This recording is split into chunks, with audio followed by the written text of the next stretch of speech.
अस्सलाम वालेकुम dear student, उम्मीद करता हूँ कि आप सब खैरियत से होंगे। डियर स्टूडेंट, आज हम अपना नेक्स्ट टॉपिक के बारे में डिस्कशन करेंगे, रॉल्स लॉ। ठीक है, ये हमारे रिड्यूस सिलेबस में भी इंक्लूड है, तो आपने इसको अच्छी तरीके से करना है। और ये 5 साल 6 साल 10 साल के पेपर उठा दें, तो इसमें ये टॉपिक या शॉर्ट में या लॉन्ग के किसी पार्ट में, बी पार्ट, ए पार्ट में आया हुआ है। ठीक है, तो आपने इसको अच्छी तरीके से याद करना है, इसके मैथमेटिकल फॉर्म और इसके स्टेटमेंट्स।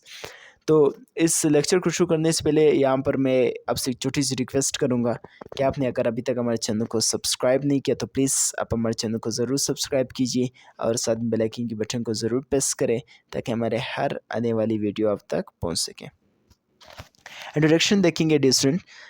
फ्रेंच केमिस्ट रॉल्स ने इसे डिस्कवर किया था और उसने रिलेशन बताया। ठीक है, ये सेकंड पॉइंट को अभी हम आगे डिस्कस करेंगे बड़ी डिटेल के साथ। ठीक है, रिलेशन बताया तो इसने वेपर प्रेशर और कंसंट्रेशन ऑफ सॉल्यूशन के दरमियान। ठीक है, यानी कंसंट्रेशन ऑफ सॉल्यूशन और वेपर प्रेशर के दरमियान इन्होंने रिलेशन बताया था। ठीक है, अभी इस बात को जो है, ये सेकंड पॉइंट, ये जो आपको नज़र आ रहा है, इसको हम अभी डिटेल के साथ स्टेटमेंट में और मैथमेटिकल फॉर्म में स्टडी करेंगे। ठीक है, तो मैं कैमरे को थोड़ा सा सेट कर लेता हूँ ताकि आपको स्टेटमेंट पूरा नज़र आ सके। ठीक है, डियर स्टूडेंट, लॉ का आपको पता है कि लॉ की जो है डेफिनेशन नहीं होती, लॉ की जो है स्टेटमेंट होती है। ठीक है, तो अगर आपने कोई भी लॉ की स्टेटमेंट लिखना हो तो आपने डेफिनेशन नहीं लिखना है, बल्कि हेडिंग्स में आप स्टेटमेंट लिख दें। ठीक है, अक्सर बच्चे इसमें गलती करते हैं कि डेफिनेशन लेके उसकी स्टेटमेंट लिख लेते हैं, हालांकि ये गलत है। ठीक है, लॉ में आपने स्टेटमेंट लिखना है और उसकी की हुई बात को आपने फिर लिखना है। तो यहाँ पर हमारे पास इस लॉ की जो है स्टेटमेंट है, it state that when a non volatile solute is dissolve in a solvent. ठीक है, एक टर्म हमारे पास आ गए जो अभी हम इधर समझेंगे। The vapor pressure solution is directly proportional to the mole fraction of solvent, जिसे हम x1 से डिनोट करते हैं। सबसे पहले डियर स्टूडेंट, हम ये टर्म समझेंगे कि नॉन वोलेटाइल क्या है और वोलेटाइल क्या है। रफ वर्क, ये आपने देखो यहाँ से यहाँ तक मैंने रफ वर्क किया हुआ है, ये आपने बिल्कुल अपना नीट वर्क में नहीं करना है, सिर्फ समझने के हद तक आप लिख ले। ठीक है, नॉन वोलेटाइल एक सॉल्यूट है। ठीक है, एक सॉल्वेंट है। सॉल्यूट जो है नॉन वोलेटाइल है और सॉल्वेंट वोलेटाइल है। अभी नॉन वोलेटाइल का क्या मतलब, जो एवापोरेट नहीं होता, जिसकी जिसकी वेपर प्रेशर नहीं बनते। ठीक है, जो एवापोरेट नहीं होता, ठीक है, जिसके वेपर्स नहीं बनते, उसे नॉन वोलेटाइल कहते हैं। आसान अल्फाज में आप ये कह सकते हैं डिस्टेंट, जो नहीं उड़ता है। ठीक है, और वोलेटाइल सॉल्वेंट जो वोलेटाइल है, यानी जो उड़ता है, जिसके जिसकी वेपर प्रेशर वेपर्स बनते हैं। ठीक है, जो एवापोरेट होता है। ठीक है, इसकी मिसाल आप ले सकते हो, जैसे पेट्रोल, अगर आप 2 दिन उसका खुला रखेंगे तो 2 दिन बाद आप आएंगे तो पेट्रोल सारा एवापोरेट हुआ होगा। ठीक है, कुछ भी नहीं बचा होगा। ठीक है, यानी ये क्या है, वोलेटाइल है। ठीक है, जब नॉन वोलेटाइल यानी वो चीज़ सॉल्वेंट है। ठीक है, जब वो मिक्स होता है सॉल्वेंट के साथ, ठीक है, जो वोलेटाइल है, तो सोल्यूशन हमारे पास बनता है लेस वोलेटाइल, यानी न ज़्यादा एवापोरेट होता है और ना ही ज़्यादा जो है जो नॉन वोलेटाइल हो जाता है, यानी मीडियम, आप कह सकते हैं कि मीडियम पाथ जो है इख्तियार कर लेता है। अब इसका क्या मतलब है डिस्टेंट, इसका मतलब ये है, अभी इस स्टेटमेंट को नॉन वोलेटाइल आप समझ गए, वोलेटाइल आप समझ गए। ठीक है, अभी इस स्टेटमेंट को हम समझेंगे। स्टेटमेंट क्या कह रहे कि जब आप नॉन वोलेटाइल सॉल्यूट को डिसॉल्व करोगे सॉल्वेंट में, नॉन वोलेटाइल सॉल्यूट को डिसॉल्व करोगे सॉल्वेंट में, तो जब वेपर प्रेशर बनेगा, अब सोल्यूशन का वेपर प्रेशर है, ठीक है, is directly proportional to the mole fraction of solvent, यानी जितना आप सॉल्वेंट ज़्यादा करोगे, यानी सॉल्वेंट क्या है, वोलेटाइल है, तो उतना सोल्यूशन क्या होगा, उतना सोल्यूशन के वेपर्स बनेंगे। क्यों? क्योंकि सॉल्वेंट तो ऑलरेडी आपको पता है कि वोलेटाइल है। वोलेटाइल का मतलब जिसकी वेपर प्रेशर बनता हो, जिसके वेपर्स बनते हो, जो उड़ता हो।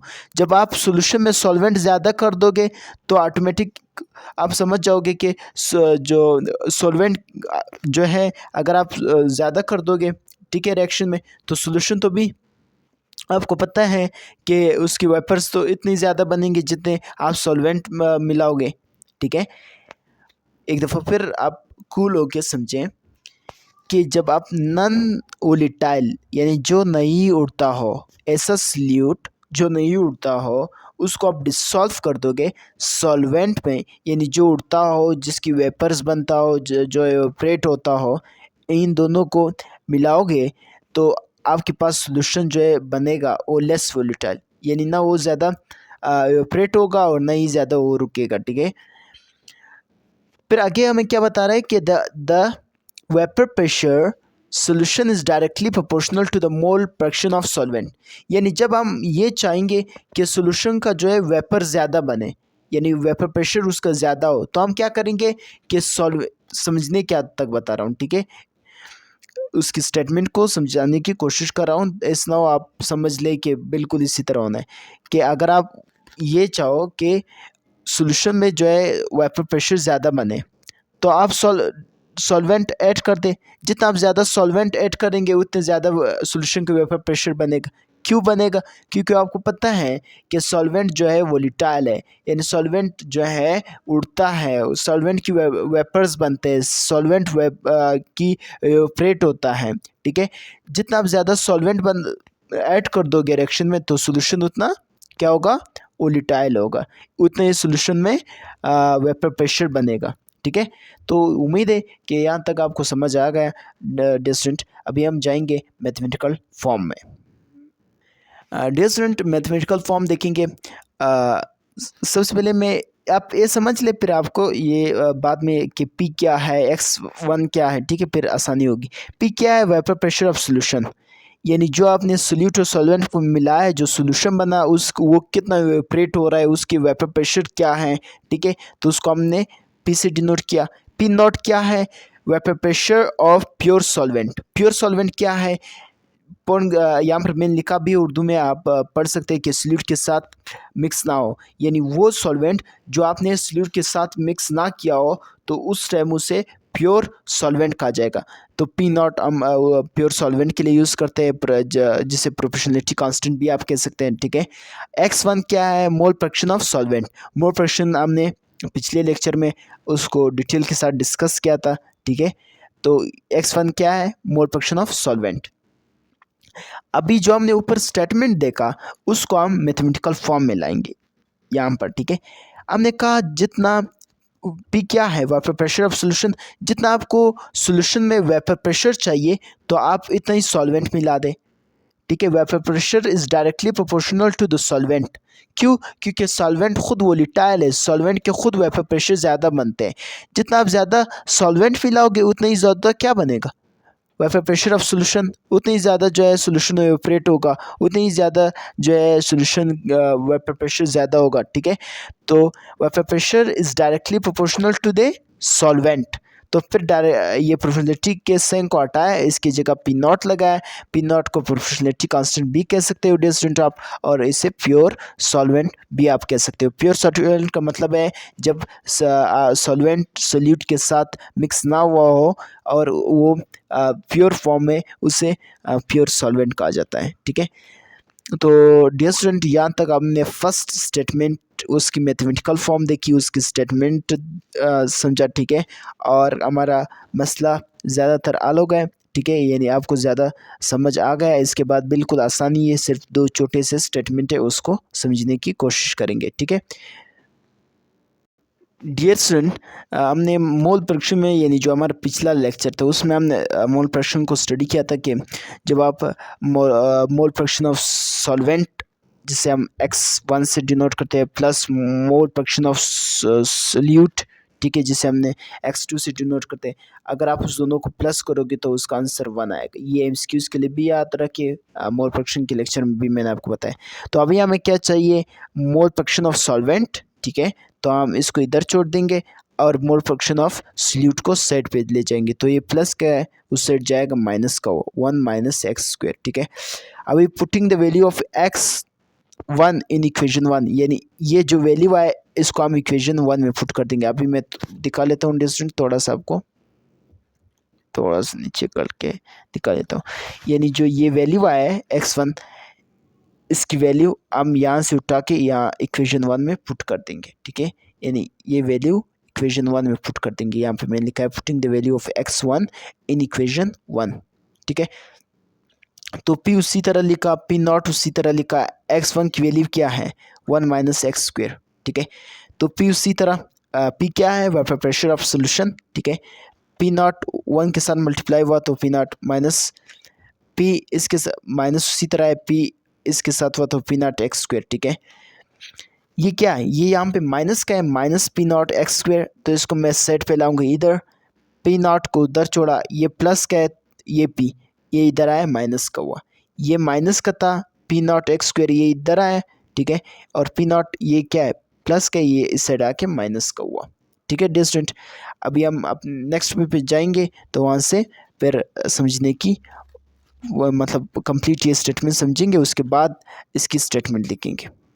तो डियर स्टूडेंट हम अपने नेक्स्ट पेज पे हैं, ठीक है। हम अपना मैथमेटिकल फॉर्म कंटिन्यू करेंगे, उसके बाद उसकी स्टेटमेंट लिखेंगे।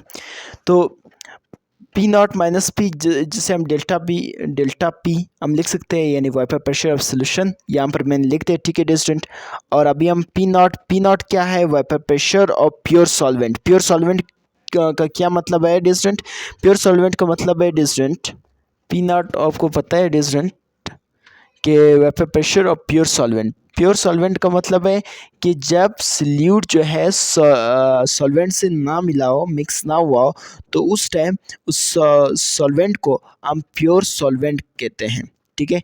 और एक्स स्क्वायर क्या है, x2 ठीक है, एक्स स्क्वायर नहीं सॉरी, x2 क्या है मोल फ्रैक्शन ऑफ सल्यूट, और x1 क्या है मोल fraction of solvent. Delta P क्या है lowering of vapour pressure, lowering of vapour pressure क्या है डेल्टा पी।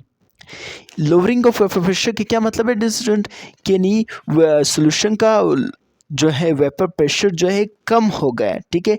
इसका स्टेटमेंट में यहाँ में लिखा हुआ है, स्टेटमेंट में आपको समझ आ जाएगा डिस्टेंट।